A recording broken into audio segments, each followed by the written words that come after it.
তো এই পাকা তালের সিজনে এইরকম ভাপা পিঠে যদি না বানিয়ে খাও তাহলে কী বা খেলে বলো। তো আজকে তোমাদেরকে আমি জলের ভাপে এইরকম ধরনের ভাপা পিঠার রেসিপি তোমাদের কাছে শেয়ার করব। খেতে হয় দারুণই। একবার হলেও এই তালের সিজনে অবশ্যই এই রেসিপিটাকে বানাবে। দেখো দেখতে কতটা সুন্দর, দেখতে যতটা সুন্দর খেতেও কিন্তু তার থেকেও বেশি সুন্দর। তো এই রেসিপিটা বানানোর জন্য কি কি উপকরণ নিচ্ছি সেটা প্রথমেই তোমাদের কাছে শেয়ার করি।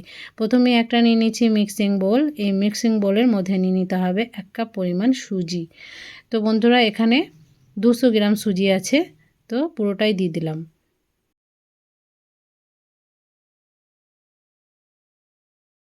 তো সুজি দেওয়ার পর এখানে আমি অ্যাড করেছি হাফ কাপ পরিমাণ চিনি। চিনিটা তোমরা স্বাদ অনুযায়ী দিয়ে দেবে।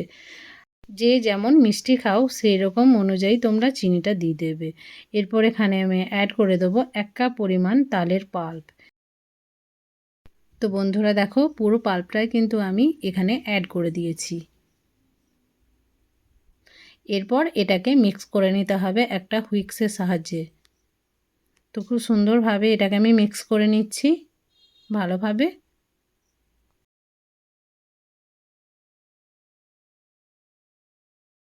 তো বন্ধুরা দেখো মিক্স করে নিচ্ছি। এরপর আমি আগে থেকে জাল করে রাখা দুধ অল্প অল্প করে দিয়ে এটাকে একটা ব্যাটারের স্ট্রাকচারে নিয়ে আসব। তো খুব সুন্দরভাবে মিক্স করে নিতে হবে আর অল্প অল্প করে দুধ দিয়ে এটাকে ব্যাটারের স্ট্রাকচারে নিয়ে আসতে হবে। ব্যাটারটা কিন্তু ঘনত্বটা একটু গাঢ়ই হবে, পাতলা হবে না।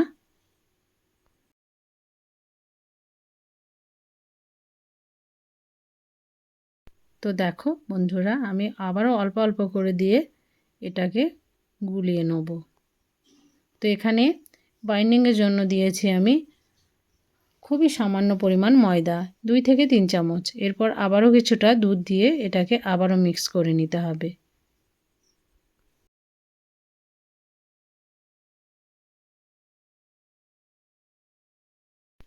তো দেখো খুব সুন্দরভাবে এটাকে আমি ফেটিয়ে নিয়েছি। এতে খুব সুন্দরভাবে স্পঞ্জি নরম তুলতুলে হবে এই ভাপা পিঠাগুলো।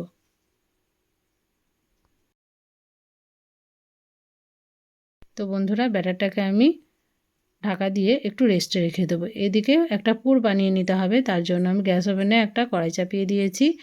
এরপর এখানে আমি দিয়ে দেবো হাফ মালা নারকেল। তো এটাকে আমি কুড়িয়ে রেখেছিলাম, তো দিয়ে দিলাম হাফ মালা। এরপর এখানে দিয়ে দিতে হবে গুড়। তো গুড়টাকে দিয়ে খুব সুন্দরভাবে মিক্স করে নিতে হবে।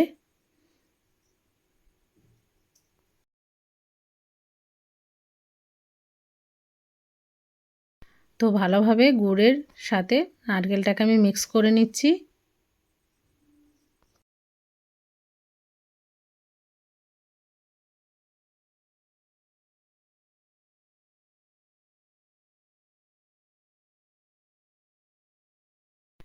তো বন্ধুরা এই মানে নারকেলটা আর গুড়টা দিয়ে এটাকে খুব সুন্দরভাবে একটা চিটচিটে টাইপের বানিয়ে নিতে হবে এটাকে। তো সম্পূর্ণভাবে এটা রেডি হয়ে গেছে। এরপর এটাকে কিন্তু আমি নামিয়ে নেব, ঠান্ডা করে নেব।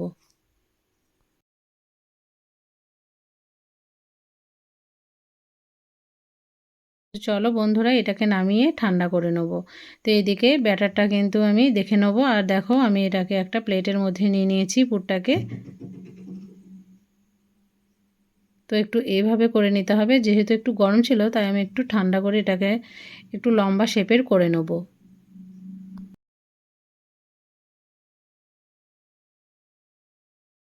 তো এটা একটু যেহেতু গরম তাই এটাকে আমি আর একটু রেখে দেবো রেস্টে, ঠান্ডা হওয়ার জন্য। ঠান্ডা করে নেওয়ার পর আমি ঠিক এইরকমভাবে রোল করে নিয়েছি। এরপর এদিকে এই ব্যাটারের মধ্যে নিয়ে নিতে হবে কিছুটা পরিমাণ 1 থেকে 2 চামচের মতো কোরানো নারকেল। এতে স্বাদটা কিন্তু খুবই সুন্দর আসবে। তো নারকেলটাকে ভালোভাবে আমি মিক্স করে নিয়েছি।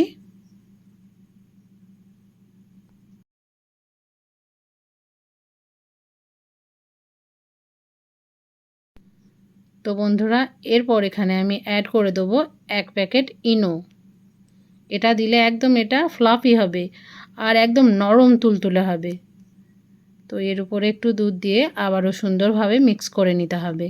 আর এটার সঙ্গে যখন মানে ইনোর সাথে যখন এই ব্যাটারটা মিক্স হয়ে যাবে না, তখন একদম হালকা হয়ে যাবে ব্যাটারটা। তো আবারও পুনরায় মিক্স করে নিচ্ছি।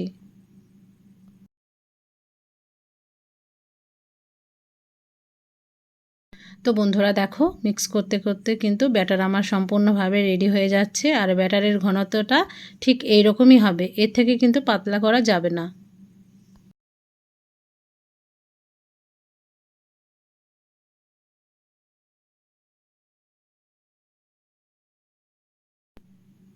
তো তোমাদেরকে দেখাই, দেখো ঠিক এই রকম হবে।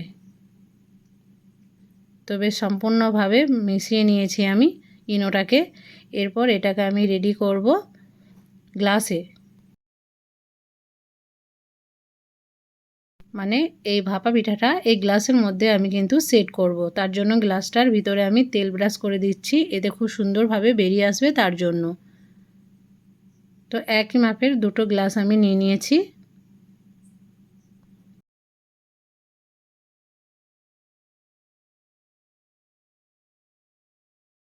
তো দেখো, আমি এবার ব্যাটারগুলো কিন্তু এই গ্লাসের মধ্যে দিয়ে দেবো। তো খুব সাবধানে কিন্তু ব্যাটারগুলোকে দিয়ে দিতে হবে, নাহলে সাইডে লেগে যাবে। তো বন্ধুরা, আমি হাফ হাফ করে দেখো দিয়ে দিয়েছি। ব্যাটারগুলো একটু ঝাঁকিয়ে নিতে হবে যাতে ভিতরে কোনো বাবলস না থাকে। তো এরপর আমি কি করছি দেখো, যে পুরটাকে রেডি করে আমি লম্বা করে রেখেছিলাম নারকেলের, সেটাকে আমি মাঝ বরাবর দিয়ে দেবো গ্লাসের। তো এইভাবে করে দিয়ে দিতে হবে, মানে ভরে দিতে হবে।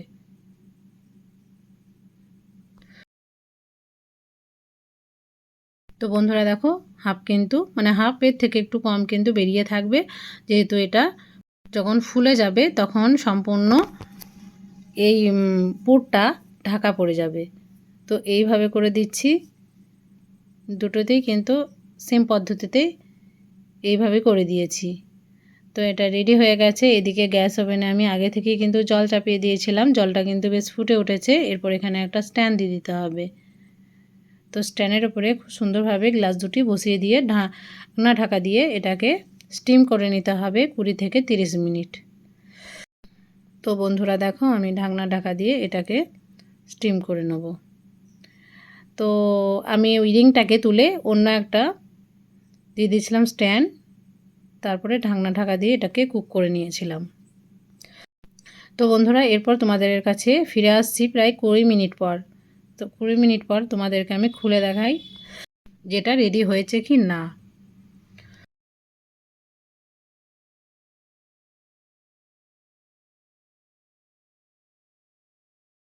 তো এটাকে কিন্তু খুব সাবধানেই খুলতে হবে, যেহেতু মানে জলটা ফুটছিল, তার জন্য কিন্তু এটা স্টিমটা খুব উঠছিল, হাতে লেগে যাওয়ার চান্স ছিল, তাই সাবধানের সহিত এই কাজটাকে করবে। তো খুব সুন্দরভাবে বের করে নিয়েছি আর এটাকে যথেষ্ট ঠান্ডা করে নিয়েছি।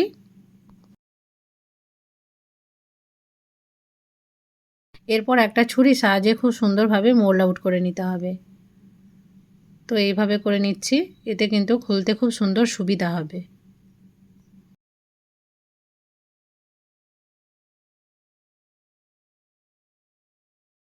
তো বন্ধুরা, একটু সাইডগুলো ছাড়িয়ে আমি এটাকে একটু ঝাঁকিয়ে নেবো, এতে খুব সুন্দরভাবে ক্লিনভাবে কিন্তু বেরিয়ে আসবে। তো দেখো কতটা পারফেক্টভাবে এটা রেডি হয়েছে। তো একটা প্লেটের মধ্যে এটাকে নিয়ে নেব। তো এরপর এগুলোকে আমি পিস পিস করে কেটে নেব। তো বন্ধুরা, দেখেই বুঝতে পারছো আর কতটা সহজ পদ্ধতিতে এই রেসিপিটাকে বানালাম। অবশ্যই তোমরা বাড়িতে বানাবে। আর ভিডিওটাকে যদি ভালো লেগে থাকে তাহলে একটা লাইক, কমেন্ট ও বন্ধুদের মাঝে শেয়ার করে রাখবে। এরপর কেটে তোমাদের কাছে নিয়ে আসছি, দেখো কতটা সুন্দর আর কতটা পারফেক্টভাবে এটা রেডি হয়েছিল। দারুণই লাগে খেতে। এই তালের সিজনে এই রেসিপিটা বানানোর জন্য রিকোয়েস্ট রইল তোমাদের কাছে, আর বানিয়ে আমাকে কমেন্টে জানাবে যে তোমাদেরও এরকম স্পঞ্জি নরম তুলতুলে হয়েছিল কি না। তো দেখো দেখতে কতটা সুন্দর লাগছে আর কতটা লোভনীয়। তো বন্ধুরা, আজকের রেসিপিটা তোমাদেরকে কেমন লাগলো সেটা কমেন্টে জানাতে ভুলবে না। আর বারবার বলছি, আমার চ্যানেলটাকে অতি অবশ্যই সাবস্ক্রাইব করবে আর ওয়াচ টাইমটা বাড়াবে। আমার ভিডিও কিন্তু খুবই ডাউনে চলছে আর আমার এতে খুব কষ্টও হচ্ছে। তো আজকের মতো বিদায় নিচ্ছি।